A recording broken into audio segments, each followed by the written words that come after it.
तकरार ड्रामे जी next episode जी दोस्तों तव्हांखे कहाणी ॿुधाईंदा हलूं जेका सुभाणे राति क़िस्त अचण वारी आहे। छा उन में मूसा वाक़ई हाणे नैना खे भॼाइण में कामयाबु थी वेंदो, छो त उन हाक कई आहे सजावल ख़ान खे ऐं उन खे हाणे इहा बि कावड़ आहे त लीमे जी चोरी जो केस उन मथां लॻो आहे जेका कुल 2 रीड़ूं खणी वियो मीर ऐं उहो केस नवाब हणायो। छा मूसा हाणे बाहि ॿारे छॾींदो नवाब ख़ान जे लाइ ऐं मीर सां कहिड़ो हशर कंदो? ये सॼी कहानी तव्हांखे ॿुधाईंदासीं इन नंढड़े वीडियो में। इन खे पहिरियां पूरो ॾिसो, तव्हांखे सॼी कहाणी आराम सां सम्झ में अची वेंदी। ऐं थी सघे तो दासी टीवी यूट्यूब चैनल खे ज़रूरु सब्सक्राइब कजो ऐं बेल आइकन खे ऑल ते करे अगरि फेसबुक पेज ते ॾिसी रहिया त फॉलो लाइक शेयर ज़रूरु कंदा।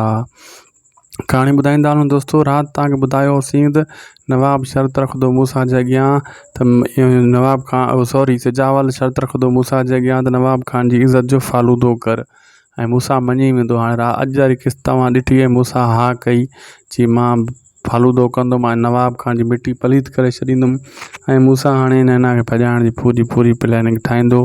ऐं हाणे जेको आहे मूसा जे गॾु पुलिस बि आहे, उनखे उहा बि कावड़ आहे ऐं मीर जे मथां बि कावड़ अथसि।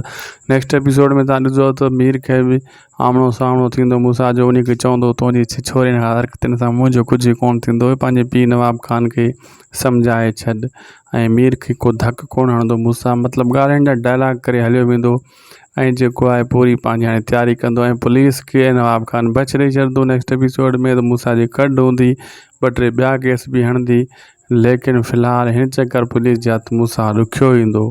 मूसा जेसीं ताईं पंहिंजी कार्रवाई न कंदो, इन जे करे ई त हू पुलिस खे फ़िलहाल हथ कान ॾींदो ऐं पूरी कोशिशि कंदो, ख़ासि करे नैना खे कीअं बि करे तो भॼाइण जी कोशिशि कंदो ऐं सजावल पूरो साथ ॾींदो उनखे। ऐं मूसा जे अॻियां त मसइलो न आहे इहो, नैना त पहिरियों राज़ी आहे, लेकिन नैना जी ॻाल्हि पुॼाइण जे लाइ नैना जी माउ खे बि थी सघे तो इस्तेमालु करे मतां मूसा।